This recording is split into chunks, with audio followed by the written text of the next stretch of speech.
اعوذ باللہ من الشیطان الرجیم بسم اللہ الرحمن الرحیم السلام علیکم۔ امید ہے کہ آپ ٹھیک ہوں گے، اللہ آپ کو ٹھیک اور صحتیاب رکھے۔ آج ہم اس لیکچر میں علی سکندر جگر مراد آبادی کی جو 2 غزلیں ہم نے پڑھی تھی، اسی غزلوں کے جو مشکل سوالات ہیں، کچھ مشکل، وہ ہم اس لیکچر میں حل کرنے کی کوشش کریں گے۔ تو آ جاتے ہیں، دیکھ لیتے ہیں کہ سوال نمبر 1 کیا ہے۔ اچھا، سوال نمبر 1، خالی جگہ پر کریں۔ تو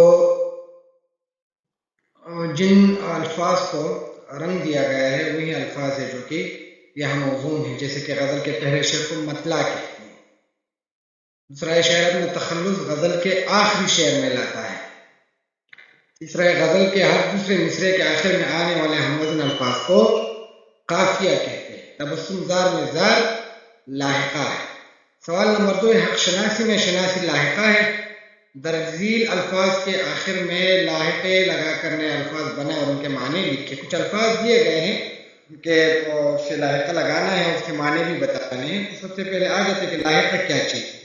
لاحقہ وہ علامت جو کسی لفظ کے آخر میں لگا کر اس سے نئے لفظ بنایا جائے، وہ علامت جو لفظ کے آخر میں لگا دیا جائے اور کوئی دوسرا لفظ بن جائے جس کے معنی میں تبدیلی آ جائے، اس کو لاحقہ کہتے ہیں، اس علامت کو لاحقہ کہتے ہیں۔ مثلاً سائنسدان ریاضیات دان میں دان لاحقہ ہے۔ اب وہ جو الفاظ دیے گئے ہیں وہ ہے خدا، پہلا لفظ ہے خدا، یعنی خدا کے ساتھ اگر ہم پرستی لگائے تو خدا پرستی بن جائے گا، اس کے معنی ہے خدا کی عبادت، خدا کی محبت۔ فرض اصل لفظ ہے، اس کے ساتھ اگر ہم شناس لگائیں تو ایک اور لفظ بن جاتا ہے، اس کے معنی ہے فرض شناس، یعنی ذمہ داری کو جاننے والا۔ سخن کے معنی ہے بات، سخنور، ور اگر ہم اس کے ساتھ لگائیں گے لاحقہ تو بات کرنے والا بن جائے۔ خود یعنی خود شناس، اپنے آپ کو پہچاننا۔ ادا یعنی اداکار، کار اگر ہم لگائیں تو اداکاری کرنے والا۔ موقع یعنی موقع شناس، یعنی موقع کو پہچاننے والا۔ اگلے سوال کی طرف آ جاتے ہیں۔ پہلی غزل کے مطلع اور مقطع کی نشاندہی کریں۔ مطلع پہلے غزل کے پہلے شعر کو کہتے ہیں، طلوع سے نکلا ہے۔ مقطع غزل کے آخری شعر کو کہتے ہیں، قطع سے نکلا ہے، جس میں شعر اپنا تخلص استعمال کرتے ہیں۔ تو پہلے غزل کا مطلب درج ذیل ہے، کسی صورت نمودی سوزی پنہانی نہیں جاتی، بجھا جاتا ہے دل چہرے کی تابانی نہیں جاتی۔ مقطع درج ذیل ہے، جگر وہ بھی ز سر تاپا محبت ہی محبت ہے، جگر وہ بھی ز سر تاپا محبت ہی محبت ہے، مگر ان کی محبت صاف پہچانی نہیں جاتی۔ تو یہ مطلع اور مقطع ہے۔ اگلے سوال کی طرف آ جاتے ہیں۔ غزل نمبر 1 کے قافیے تحریر کریں۔ غزل نمبر 1 کے قافیے کون کون سے ہیں؟ پنہانی، تابانی، پہچانی، مانی، ویرانی، حیرانی، طغیانی۔ سوال نمبر 5 ہے، غزل نمبر 2 کی ردیف بتائیں۔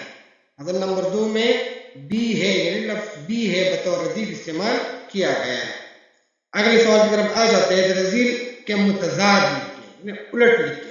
حقیقت یعنی مجاز، اس کا الٹ ہوگا مجاز۔ نادانی یعنی دانائی یا عقل مندی۔ محبت یعنی نفرت۔ آباد ویران۔ خوش تر۔ اگلے سوال کی طرف آ جاتے ہیں۔ سوال دیا گیا ہے ہدایت برائے اساتذہ میں علم بیان اور علم بدیع کی حوالے سے بچوں کو بتائیں۔ تو علم بیان اور علم بدیع کے حوالے سے چینل پر ایک تفصیلی لیکچر موجود بھی ہے، وہاں سے بھی دیکھ سکتے ہیں۔ یہاں بھی میں نے جو تعریف ہے وہ میں نے لکھ دی ہیں، جو کہ آپ یہاں سے دیکھ سکتے ہیں۔ علم بیان ان قاعدوں اور ضابطوں کا نام ہے جن کے ذریعے سے ایک بات کو معنی کے لحاظ سے مختلف طریقوں سے ادا کیا جا سکتا ہے اور اس سے بیان مؤثر اور دلنشین ہو، اسلوب میں ندرت پیدا ہوئی۔ علم بیان کیا ہے؟ قاعدوں اور ضابطوں کا نام ہے جن کے ذریعے سے ایک بات کو معنی کے لحاظ سے مختلف طریقوں سے ادا کیا جائے، یعنی ایک ہی بات ہے لیکن آپ اس سے مختلف طریقوں سے ادا کریں۔ جیسے کہ اگر ہم کہیں کسی کے کنجوسی کے بارے میں، اگر ہم کہیں کہ وہ کنجوس ہے تو یہ سیدھی سادی بات ہے، لیکن اگر ہم کہیں کہ وہ اتنا کنجوس ہے کہ اگر پیسہ نالے میں بھی گرے وہ منہ سے اٹھائے یا دانتوں سے اٹھائے، اچھا، تو اس کو علم بیان کہتے ہیں۔ اچھا، علم بیان میں 4 چیزوں سے بحث کی جاتی ہے، 4 ارکان ہیں: تشبیہ ہے، استعارہ ہے، مجاز مرسل ہے اور کنایہ ہے۔ یہ چیزیں وہاں موجود ہیں، وہاں سے دیکھ سکتے ہیں۔ علم بدیع کی طرف آ جاتے ہیں۔ علم بدیع کیا چیز ہے؟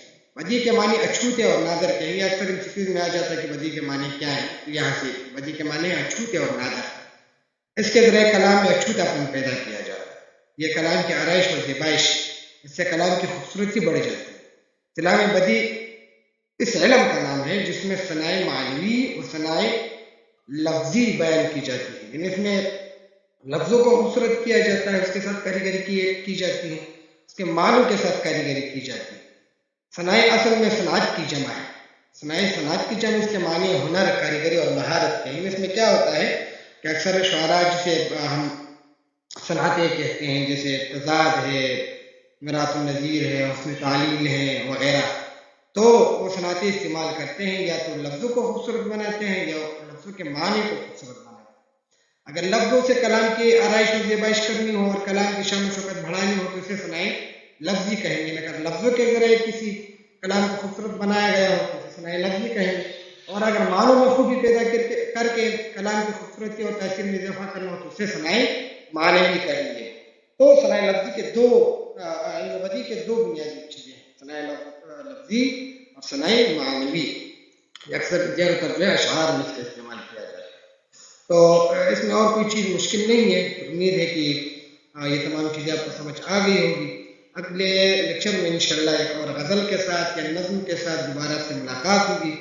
جہاں کہیں بھی مسئلہ ہو تو آپ ہم اس میں پوچھ سکتے ہیں. تب تک اللہ کا امان، خاص اور